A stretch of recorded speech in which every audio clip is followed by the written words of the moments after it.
안녕하십니까. 7주차 두 번째 강의를 시작하도록 하겠습니다. 지난번에 7주차 첫 번째 강의에서 공해방지 효과 중에 소음방지 효과와 대기오염 방지까지 하고 6주차 7주차 첫 번째 강의를 마쳤죠. 이번 시간에는 먼지 및 오염물질 흡착 효과에서부터 시작하도록 하겠습니다. 자, 뭐 설명을 하지 않아도 여러분들이 추측은 할 수 있겠죠. 예를 들자면 숲이 조성이 되면, 숲이 있으면 먼지 흡착하죠. 오염물질도 흡착하고요. 오염물질, 아까 가스성 오염물질은 지난 시간에 대기오염 방지에서 설명했듯이 가스성 오염물질은 흡수를 하죠. 흡착을 하는 것이 아니고 흡수를 해요. 그런데 오염물질, 가스성 오염물질이 아닌 고형으로 된 것, 이런 것들은 고형물, 즉 고체로 된 것, 이런 것들은 흡착이라고 볼 수가 있겠죠. 먼지도 고체죠. 먼지, 비록 바람에 의해서 날아다니지만 고체죠. 이런 먼지 및 오염물질 흡착 효과는 수종에 따라서, 지엽의 밀도에 따라서 다르다. 그래서 수종은 예를 들자면은 그 잎이 매끄러운, 매끄러운 수종보다, 예를 들자면 매끄러운 수종이 뭐 있을까요? 동백나무가 잎이 매끄럽겠네요. 동백나무. 그 다음에 한박꽃나무. 그 다음에 무엇이 좀 매끄러울까요?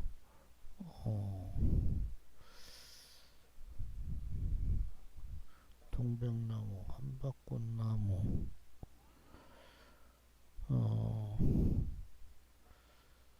여하튼 좀 그 잎의 표면이, 뒷면이나 앞면이 이렇게 매끄러운 수정이 있죠. 뭐 쉽게 머릿속에 떠오르지 않습니다만은, 그 다음에 매끄럽지 않은 수정들은 많죠. 매끄럽지 않은 수정들은 뭐 우둘투둘한 거, 은행 이파리도 보면은 언뜻 보기에는 매끄러운 것 같은데요. 만져보시면은, 가까이서 보시면은 조금 약간씩 이렇게 그 줄쳐진 모양으로 이렇게 우둘투둘합니다. 그 다음에 우둘투둘한 그런 수종들은 많죠. 뭐 저기 단풍나무도 그렇고, 그 다음에 털이 많이 붙어있는 수종, 잎에 플라타너스 같은 경우는 털이 뒤에 많이 붙어 있습니다. 잎 자체도 우둘투둘하지만 털이 많이 붙어 있기 때문에 먼지 흡착력이 좋죠. 그 다음에 잎이 밀도가 조밀하게 붙어 있는 수종들, 예를 들자면 침엽수 같은 경우, 소나무 같은 경우는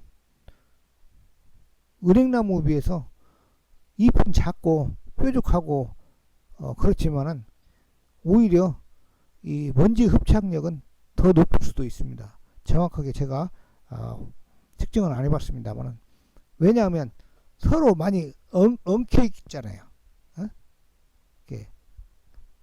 소나무 이파리가 많이 조밀하게 붙어 있잖아요. 그렇기 때문에 조밀하게 붙어 있지 않은 수정보다는 잎의 밀도, 먼지 흡착의 효과가 차이가 있고요. 그 다음에 잎이 단단하게 고정되어 있는 수정이 있어요. 일반적으로 잎이 단단하게 고정되어 있는 수정이 대부분이지만은 잎이 흔들흔들하는 수정도 있습니다. 잎이 흔들흔들하는 수정은 먼지가 붙어 있을 수가 없죠. 잘 붙어 있더라도 잘 떨어지고요. 그 다음에 가지가 이게 뭐야 아까 그 빳빳하게 서 있는 가지가 빳빳하게 있는 경우가 있고 가지가 흔들흔들하는 경우가 있죠. 예를 들면 일반적으로는 가지가 빳빳하게 붙어 있지만은 버드나무류 같은 경우는 가지가 흔들흔들하잖아요. 그러면은 아무래도 먼지가 붙을 수 있는 확률이 적겠죠. 흔들흔들하는 가지에서. 그다음 아까 방금 전에 말씀드린 잎이 흔들흔들하는 경우. 예를 들면 포플러류는 엿병이 약하게 잎의 무게를 지탱하지 못하고 엿병이 약하기 때문에 잎이 거꾸로 흔들흔들을 많이 하죠.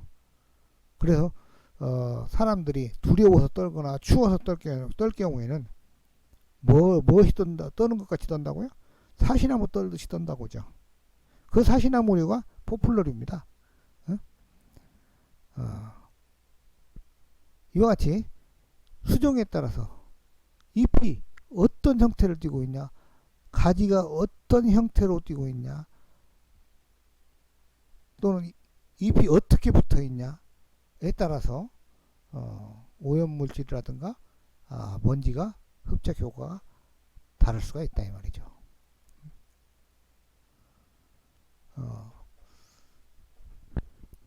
여하튼 그 다음에 먼지가 그렇고 먼지 내에는 먼지만 있는 것이 아니라 토양 입자만 있는 것이 아니라 오염물질도 많이 섞여 있을 수 있겠죠.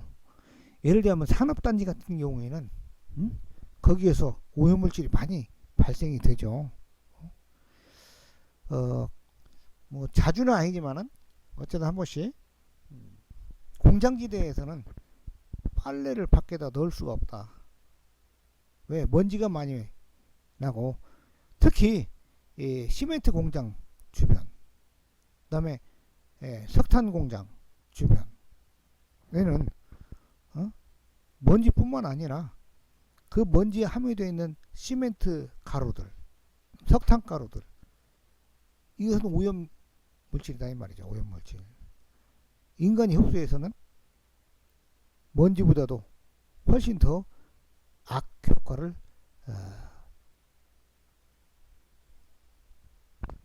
악효과를 낼 수가 있으니까 이건 하나의 상당히 큰 오염물질이라고도 말할 수가 있겠습니다. 그런데 이와 같이 먼지나 오염물질의 흡착 효과가 있는데 이 흡착력이 좋은 수종이 있고 흡착력이 낮은 수종이 있습니다. 보시면은 흡착 능력이 높은 수종은 은행나무, 플라타나스, 협죽도. 이 협죽도는 약간 난대성 수종이죠. 제주도에 가면 많이 볼 수가 있는데 일명 유도화라고도 하죠. 유도화인데 꽃이 아름답습니다. 근데 가지는 젓가락 만들어 먹기가 아주 좋을 정도로 가지는 젓가락같이 하여튼 젓가락 만들어 먹기가 좋은 형태로 가지가 뻗어 있습니다. 그런데 이것을 야유에 나가가지고 젓가락이 없을 때 젓가락 만들어 먹는다고 협죽도 가지를 꺾어가지고 껍질을 벗겨가지고 젓가락을 만들어 음식물을 먹었다가는 충격을 받을 수가 있어요. 왜? 협죽도는 아주 독극성, 아주 독성이 강한 비소를 함유하고 있기 때문에 이것은 절대로 협죽도 저백을 먹으면 갑니다. 그렇기 때문에 조금이라도 흡수하면은 충격을 크게 받으니까 조심하시기 바랍니다. 자, 흡착 능력이 낮은 수종은 포플러, 버드나무라고 하죠. 포플러는 아까 잎이 흔들흔들하죠.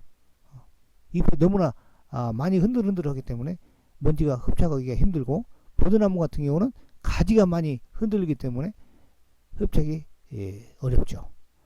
이와 같이 수종에 따라서 흡착 효과는 차이가 있다는 것입니다. 그 다음에 참고로 공해에 강한 수종, 약한 수종들이 있는데 공해에 강한 수종은 교목으로서 교목 관목 아시죠? 교목은 키가 큰 나무, 쉽게 말해서 키가 큰 나무, 관목은 키가 작은 나무. 교목은 수간이 뚜렷하고 의대로 쭉하니 클 수 있는 것이고, 관목은 밑에서부터 가지가 많이 나는 경우, 또 키가 작아가지고 키가 다 커도 뭐 학자에 따라서 또는 우리 산림청에서 구분하는 구분 기준이 있습니다. 관목이라고 해도 뭐 몇 미터 이상 올라가면은 교목이고, 관목은 몇 미터 이상. 일반적으로 독립수로 식재를 해놨을 때, 숲속에 심었을 때는 관목도 키가 상당히 큽니다. 독립수로 식재를 하는 경우보다는. 그런 경우는 특이한 곳에다 식재한 경우는 제외하고, 일반적으로 독립수로 식재했을 때 관목의 특성, 교목의 특성을 나타내는 경우, 여기다 교목 관목을 써놨으니까 여러분들 보시면은 대충 이해가 가시겠죠. 자, 막간을 얘기해서 노린재 나무는 이렇게 되어 있습니다. 여름철에 비교적 늦게 꽃이 피죠. 이건 강음수, 음지에서 잘 버티는 나무로서 꽃이 하얗게 피고 열매는 이렇게 뭐랄까 좀 남색으로 이렇게 맺혀 있죠. 근데 이름은 노린재 나무인데요. 꽃의 향은 아주 향기롭습니다. 이것은 떼죽나무. 열매가 일반적으로 위로 붙어 있는데, 떼죽나무 같은 경우는 열매를 붙여 있는 이 붙들고 있는 것이 힘이 없어서 열매 무게를 이기지 못해갖고 대롱대롱 달려있죠. 떼죽나무. 그 다음에 이것은 병꽃나무, 팥배나무. 이것이 팥같이 생겼는데 배 모양으로 생겼다고, 열매가요. 그 다음에 요게 이제 협죽도입니다. 꽃이 아름답죠. 예. 제주도 같은 데 가면 가로수로도 식재로 되어 있습니다. 큰 가로수가, 이건 관목성이기 때문에 큰 가로수가 아니고요. 도로 주변에 조경용으로도 식재로 되어 있어요. 그 다음에 이건 벽오동. 벽오동은 오동이라고 하지만은 관은 다릅니다. 오동나무하고 벽오동이. 그리고 이 벽오동은 이 수간이 다른 특징이 뭐냐면, 수간이 염독소를 많이 함유하고 있어가지고 이 수간에서도 광합성작용을 할 수 있다는 거죠. 그다음에 이건 산딸나무. 이 딸기같이 생겼는데 이건 먹지는 못합니다. 그렇지만 독성은 없어요. 조금 약간 달짝지근하죠. 역시 수종에 막간을 이용해서 이런 수종이 있다는 것을 보여드리고, 자, 올려놨습니다. 사진을. 자, 그 다음에는 보건 휴양 효과로 넘어가겠습니다. 보건 휴양 효과는 또 이렇게 세 가지로 크게 구분을 해놨네요.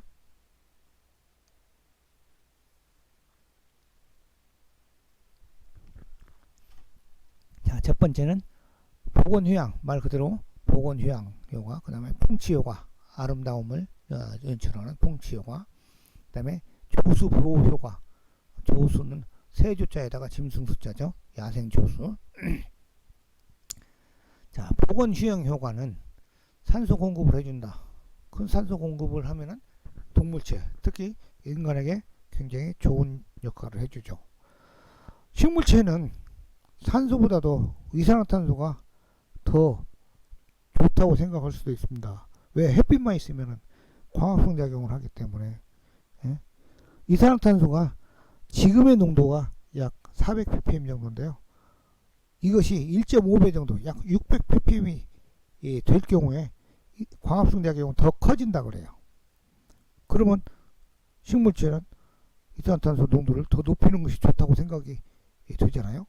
근데 인간은 아마 600ppm 됐을 때는 굉장히 숨쉬기조차 아마 곤란하지 않을까, 그런 생각이 듭니다. 여름철에 주로 이제 전주에 생활하다가 서울에 올라가면요, 머리가 지끈지끈 아플 때가 있어요. 왜?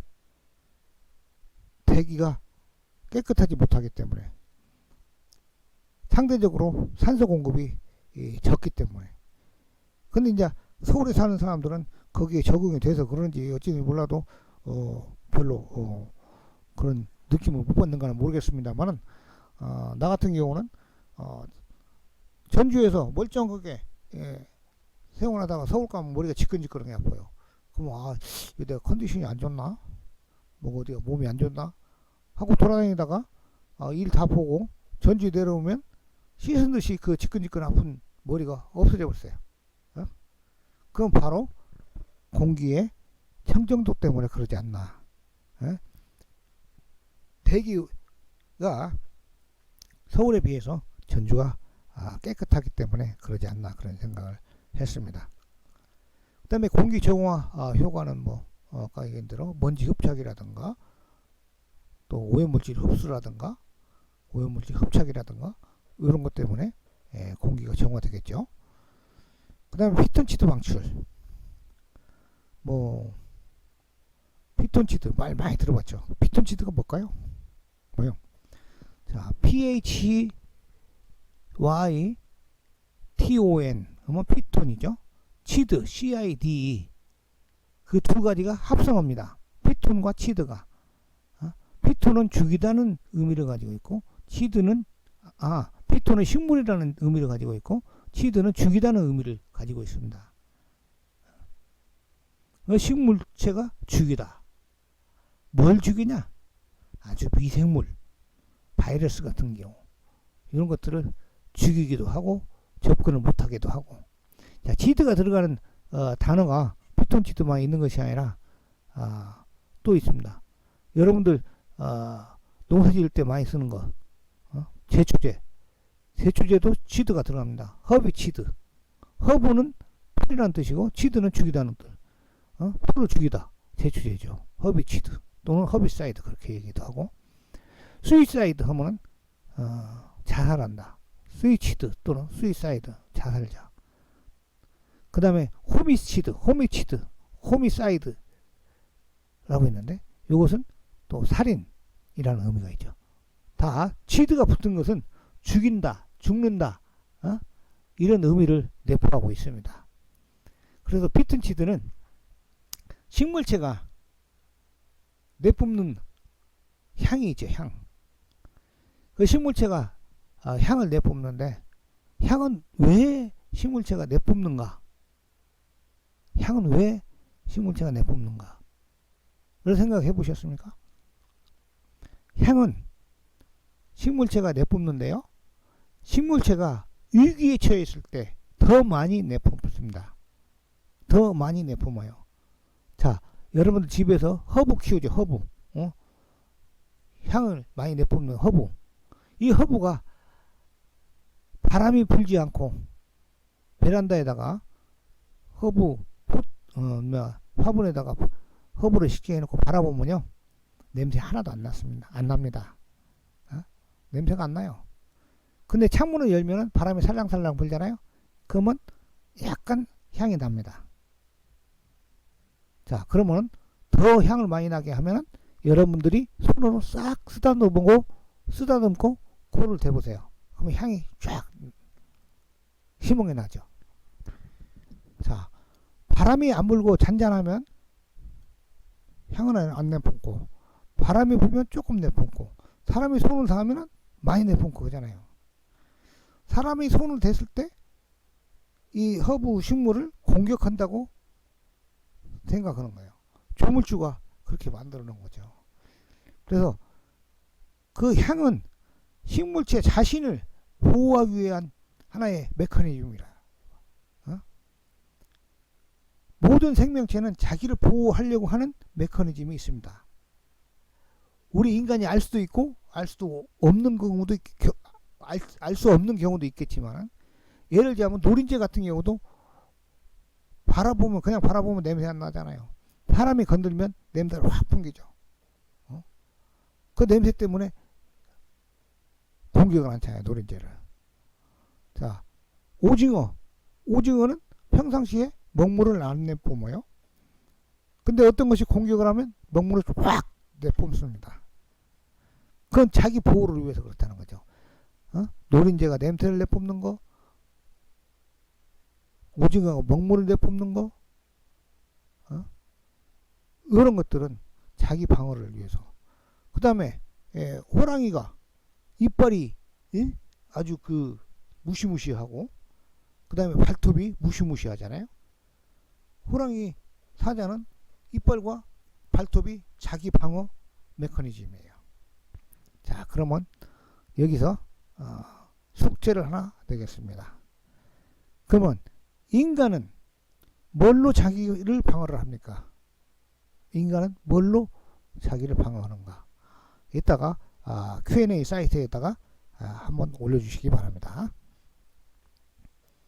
자, 그래서 피톤치드를 방출을 하는데, 향을 많이 방출을 하는데, 이 향을 인간은 좋아하죠. 식물체의 향을. 그런데 식물체의 향 중에 인간이 대부분 다 좋아하지만은 식물체의 향도 인간이 싫어하는 향도 있어요.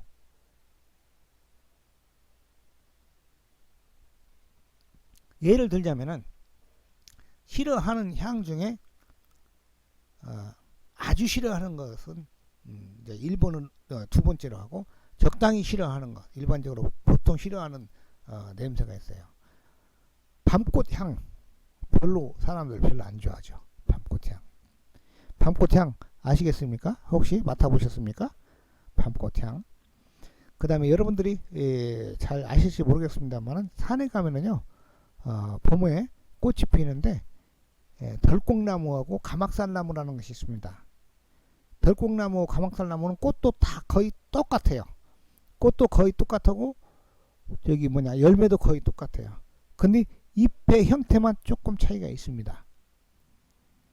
그 두 나무하고 밤꽃 향하고 그 두 나무의 향하고 덜꽁나무, 가막살나무 향하고 비슷하지만 덜꽁나무, 가막살나무 향이 더 진합니다. 별로 안 좋아하죠.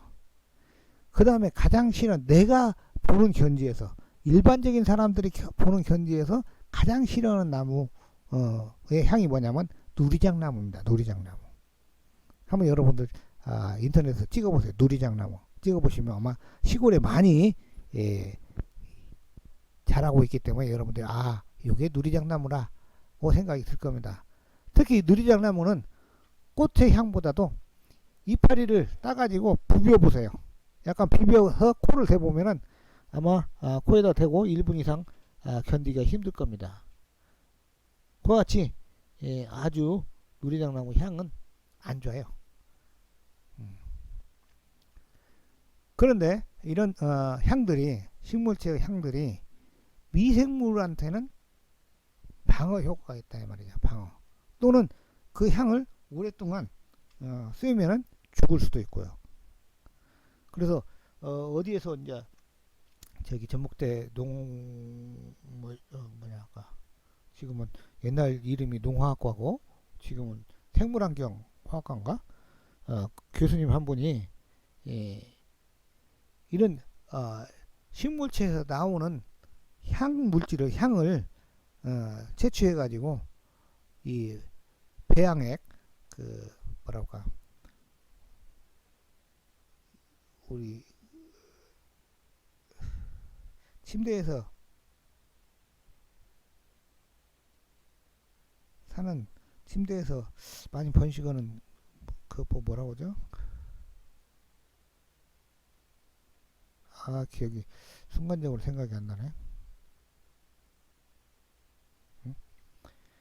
하여튼 조그마한 벌레, 눈에 잘 보이지도 않고 현미경으로만 봐야, 확대경으로 봐야 보이는 그런 그 미생물, 조그마한 벌레가 있는데 이것이 사람 몸에 들어와서 이 피부를 물는데요. 그러면은 간지럽기도 하고 또 알레르기 현상도 나타내고, 이런 그 조그마한 벌레를 갖다가 이 실험을 해봤더니 식물체의 향을 집어넣었을 때하고 안 집어넣었을 때하고 그 벌레가 굉장히 영향을 크게 끼쳐가지고 죽이기도 하고 한다는 것을 이렇게 보여줬고요. 또 하나는 실험에 의해서 배양액에다가 이런 피톤치드를 함유한 배양액과 그렇지 않은 배양액에다가 어떤 박테리아를 집어넣었을 때 피톤치드를 함유한 배양액은 박테리아 번식량이 훨씬 줄더라, 적더라. 그 다음에 이것을 여러분들이 별로 이렇게 느낌이 없겠지만은 옛날부터 지지난 시간에 하여튼 한참 전에 아마 설명을 했을 거예요. 떡싸개, 갈참나무, 굴참나무 잎에다가 떡을 쌓아놓으면은 잘 썩지 않는다고, 거기에서 약간 피톤치드에 대해서 설명을 잠깐 했죠. 그와 같이 피톤치드가 방출하면은 미생물, 그래서 이런 것들이 우리 몸속에 들어가면 몸속에서 뭐냐, 안 좋은 바이러스라든가 암세포 같은 경우 이런 것을 죽인다 이 말이에요. 그래서 병원에서도 고칠 수 없는 암 환자들이 산에 가서 오랫동안 살면서 건강을 회복한 그런 사례가 왕왕 있다고 합니다. 여러분들이 시간이 대면서 하면서 시간이 있다면 그 산에서 암을 이긴 사람들에 대한 영상물도 있는데 보여주고 싶은 생각도 듭니다만은 사정이 여의치 못해가지고 볼 수가 없네요. 물론 이제 더 뒤에 가면은 또 산에서 왜 건강을 회복시키는가, 그 요인이 아주 여러 가지가 있습니다. 거기서 뒤에 가서 또 설명하도록 하고요. 이와같이 산소 공급, 공기 정화, 피톤치드 방출, 이런 것이 보건 휴양에 굉장히 좋은 영향을 미치죠. 그 다음에 여름철에는 그늘을 제공하고 정서를 함양시킨다. 그늘 제공하고 정서 함양하면은 정신적으로, 정서적으로, 심리적으로 안정이 되면은 건강에 좋죠. 스트레스 많이 받는다는 것은 뭐예요? 심리적으로, 정서적으로 스트레스 많이 받는다는 거죠. 긴장을 하고 살기 때문에 항상 머리가 복잡하고, 그렇기 때문에 건강을 잃을 수가 있다. 그러나 긴장도 즐거운 긴장, 즐거운 스트레스가 있고 기분 나쁜 스트레스가 있습니다. 상사한테 꾸중받는다든가 누구한테 싫은 소리 듣다든가 이런 경우는 안 좋은 스트레스죠. 기분 나쁜 스트레스죠. 그러나 즐거운 스트레스는 뭐냐? 내가 결혼을 한다. 결혼할 때도, 결혼을 해도 마냥 즐겁지만 않잖아요. 때로는 스트레스 받잖아요. 결혼할 때 준비할 것들, 준비하는 과정에 스트레스 받잖아요. 그런데도 그런 스트레스가 있음에도 불구하고 즐겁잖아요. 근데 이제 일반적으로 즐거운 스트레스보다는 즐겁지 않은 스트레스가 많죠. 그 다음에 질병치료 시 자연요법, 원예요법, 이것이 바로 보건 휴양 효과를 이용하는 것입니다. 보건 휴양 효과를 이용하는 거죠. 그 다음에 이렇게 보건 휴양 효과가 숲이 있음으로써 크다는 것을 말씀드렸고요. 두 번째는 이제 풍치 효과. 이건 풍치라는 것은 하나의 아름다운 경관이라고도 말할 수가 있죠. 경관이 아름답고, 자, 우점종에 따라서 색깔, 밀도, 크기를 다르게 나타내며 계절에 따라서 꽃, 녹음, 단풍 등으로 아름다움을 창출한다 라고 했어요. 우점종, 우세하게 점유하고 있는 종이 우점종입니다. 예를 들자면 고창에 소나무가 많죠. 소나무가 산에 쫙 있어요. 근데 그 중에 한 5%, 10% 정도는 다른 나무들이 있어. 참나무도 있고 단풍나무도 있고. 예를 들자면 그러면은 우점종이 뭐냐? 소나무가 우점종입니다. 다른 나무들도 있지만 소나무가 우세하게 점유하고 있잖아요. 이와 같이 우점종이 어떤 수종이냐에 따라서 색깔이 다르죠. 소나무가 우점종일 경우에는 사시사철 녹색이잖아요. 그 다음에 단풍나무가 우점종일 경우에, 내장산에 가면 단풍나무들이 많잖아요. 단풍나무가 우점종일 경우에는 가을철에, 여름철에는 녹색을 띠지만 가을철에 빨갛고 노랗게 예, 물들이기 때문에 예, 색깔이 다르잖아요. 또 우점종 뭐가 있을까요? 뭐 참나무리 우점종, 참나무리 우점종도 가을철에 약간 뭐라 갈색이죠.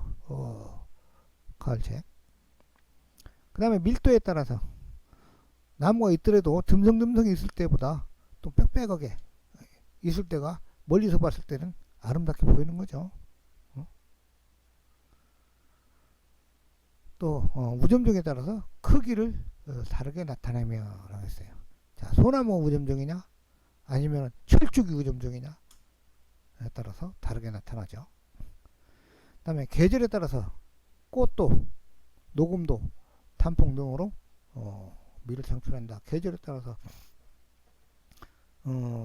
철쭉이 많이 있으면 봄에 꽃이 쫙 피면 아주 멋지죠.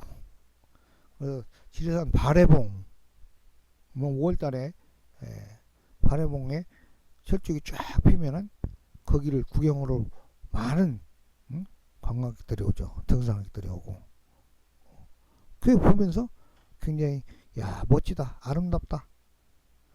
또 가을에 내장산에 오는 이유는 뭐요? 단풍이 빨갛게 뜨는 야 진짜 멋지다. 그것이 바로 이제 풍치 효과다 이 말이죠. 그런 아름다운 경관을 보면서 왜 복원 효과가 있냐? 그 아름다운 경관을 바라보면은 다른 잡생각이 없습니다. 오직 이야 멋지다 아름답다 저 속에 뛰어들고 싶다 가보고 싶다. 아마 TV에 단풍 드는 모습을 가끔씩 방영을 해줄 거예요. 자 멋지죠. 가보고 싶은 생각 들죠. 그 다음에 만약에 산 정상에 올라가 보세요. 그러면 숲이 하나도 없다고 생각해 보세요. 황량하죠. 황량해. 아름다움? 없어요. 물론 이제 그나마 산의 정상에 올라가면 나무가 없다 손 치더라도 바람이 살랑살랑 불기 때문에 조금 싱그러울 수도 있겠지만은 제가 백두산 천지를 한번 올라가 봤어요. 저쪽 중국을 통해서 가봤더니 나무가 없으니까요. 높은 곳에 올라가니까 나무가 별로 없죠.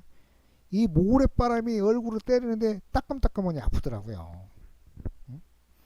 만약에 백두산 천지까지도 숲이 우거져 있다면 이런 바람에 의해서 이 모래가 날리지 않을 것이다 이 말이죠. 정상에 올라가서 아름다운 경관을 바라봤을 때 숲이 우거져 있으면은 뭐 봄에 올라가면 뭐랄까 이 새싹이 올라오는 모습이 아름답고 여름에 올라가면 녹음이 아름답고 가을에 올라가면 단풍이 아름답고 겨울에 올라가서 눈이 왔을 때 겨울에 올라가면 또 설경이 아름답고 이런 것들을 보면서 심리적으로 기분이 좋으니까 병도 기분에 따라서 빨리 낫고 또 쉽게 낫지 않는 경우도 있다고 하잖아요. 옛날에 보고에 의하면은 그 전쟁터에서 환자가 많이 발생을 하니까 병원에 다 수용을 못하니까 병원 앞 잔디밭에 천막을 치고 수용을 했대요. 환자들을. 그리고 똑같이 치료를 하는 과정에서도 그 수용하는 그 시설이 다르다는 거죠. 하나는 병원 건물, 다른 하나는 천막. 그런데도 아이러니하게도 병원 건물에 시설이 좋은 병원 건물에다가 수용한 환자보다 밖에 천막에다 수용한 환자가 훨씬 치료 효과가 컸다는 거죠. 그럼 뭘 의미하냐 하면은 이 자연의 효과 때문에 그렇다 이 말이에요. 자연을 보면서 심리적으로 정서적으로 안정이 되기 때문에. 예? 여러분들 잔디밭 쫙 깔려있어 잔디밭만 봐도 기분이 좋잖아요. 그래서 환자가 어디가 아프면은 마음이 약해진대요. 나 이러다 죽지 않나? 어? 이러다가 못 일어나고 죽지 않을까? 이렇게 생각하는 사람은 회복 속도가 굉장히 더디고, 이 정도야 뭐 내가, 응? 이 정도 아파갖고 뭐 내가 문제가 없지, 그냥 일어나 돌아다니면 썰서 돌아다니면 낫겠지, 이렇게 병을 무시하는 사람은 그 회복 속도도 빠르다는 거죠. 그래서 어떤 사람은 좀 어디가 아프면 곧바로 병원에 가는 사람이 있고, 어떤 사람은 웬만큼 아프면 그냥 버티는 사람들이 있어요. 그런데 나중에 진짜로 똑같이 심하게 아플 경우에 병원에 자주 갔던 사람은 약의 효과가 적고, 병원에 자주 안 간 사람은 약의 효과가 크다는 거예요. 그만큼 자신감, 자기 자신이 병을 이길 수 있다는 긍정적인 마인드, 이것이 굉장히 중요하다는 거죠. 그래서 아름다운 경관을 보면은 심리적 정서적으로 안정이 돼 가지고 쉽게 병도 회복되기 때문에 보건 휴양의 효과가 크다는 거죠. 그래서 예를 들자면 미국인 전체의 1년 화축 구입비가 모르겠어요. 16조 원. 이건 옛날 보고에 의해서 제가 얻어온 것인데요. 아마 지금은 훨씬 더 크겠죠. 옛날에 했던 거. 그 다음에 유럽에서 가장 쓰레기 중 정원 쓰레기가 가장 많다고 그래요. 반면에 우리나라의 가정 쓰레기는 어떤 쓰레기가 가장 많을까요? 우리나라의 가정 쓰레기는 음식 쓰레기가 가장 많이 나올 겁니다. 아마 음식 쓰레기가. 우리나라도 음식 문화를 조금 바꿀 필요가 있어요. 쓰레기 적게 나오게. 쓰레기 처리하는데 비용이 많이 들어가잖아요. 옛날에 음식 쓰레기를 줄이기 위해서 일식 3천, 지금 학교에서 학생들한테 점심 제공해 주잖아요. 그때 학생들한테 제공해 줄 때 반찬 숫자가 많지 않잖아요. 가능하면 그 반찬을 다 먹으라는 거죠. 음식 쓰레기를 조금만 배출하기 위해서. 근데 음식점에서, 유명한 음식점은 그냥 먹도 않는 반찬이 굉장히 많이 나오잖아요. 그런 집이 또 사람들이 많이 몰려가잖아요. 물론 많이 나오는 반찬 중에서 사람에 따라서 선호하는 반찬이 다르기 때문에 그렇게 반찬이 많은 집이 손님이 많이 몰리기는 할 것입니다만은, 여하튼 우리나라는 음식 쓰레기가 많이 나온다. 그래서 내가 1년 동안 호주 가서 생활을 하고 왔는데요. 거기 가기 전에 거기 그 소개시키는 교민이 사진을 찍어가지고 나한테 보내왔어요. 보내왔는데 한 300평 대지에다가 단독주택인데 꽃이, 민들레 꽃이 또랗게 펴 있더라고요. 그 다음에 저 앞에 정원도 장비꽃도 심어져 있고. 근데 민들레 꽃이 식재를 한 것이 아니라 저절로 난 거예요. 그래서 여기도 가기 전에는 그 집을 하자 했는데, 나도 가기 전에는 여기서 가면서 나도 대골 같은 집에서 대지 300평에다가 단독주택 집에서 1년 동안 살겠다라고 희망이 부풀어 갔는데, 웬걸 도착해서 얼마 안 돼서 정원을 깎아야 돼요. 그 민들레꽃 다 깎아야 돼요. 잔디밭에 민들레가 엄청나게 많이 나요. 근데 그것을 안 깎아도 우리나라는 누가 뭐라고 하지 않죠. 근데 호주는요, 정원을 관리를 제대로 않고 지저분하게 해놓으면요, 이웃집에서 시청에다가 신고를 해요. 이웃집이 너무나 정원을 가꾸지 않아갖고 지저분하게 해갖고 내가 보기 싫어하고 스트레스 받는다고. 참 나라마다 법이 참 다 다르죠. 그래서 보통 한 달에 한 번 정도는, 최소한도 한 달에 한 번 정도는 이 정원에 풀을 깎아줘야 됩니다. 그래서 1년이면 얼마입니까? 거기는 우리나라 같이, 내가 있던 곳은 멜버른이었는데, 멜버른은 우리나라 같이 눈이 안 와요. 그렇기 때문에 사시사철 풀이 커요. 1년에 거의 12번 가까이를 깎았죠. 12번도 더 깎았는가 몰라요. 한 달도 안 돼가지고 깎아야 돼요. 많이 커버리면 또 그것이 깎기도 불편하니까. 그 깎느라고 힘들었어요. 근데 그와 같이 쓰레기가 엄청나게 많이 나왔다는 거잖아요. 정원 쓰레기가. 호주도. 여하튼 보건 효과 중에 풍치 효과도 있었다. 자, 여기 한번 잠깐 봐볼래요? 뒤에 사진을. 야, 멋지죠? 자, 미국의 센트럴 파크래요. 센트럴 파크. 국립공원이죠. 센트럴 파크는 이 도시에 땅덩어리가 크잖아요. 땅덩어리가 크니까 이 도시 안에 이렇게 네모 반듯하게 직사각형으로 엄청난 면적으로 딱 공원 구역을 딱 정해가지고 거기를 가꾼 거죠.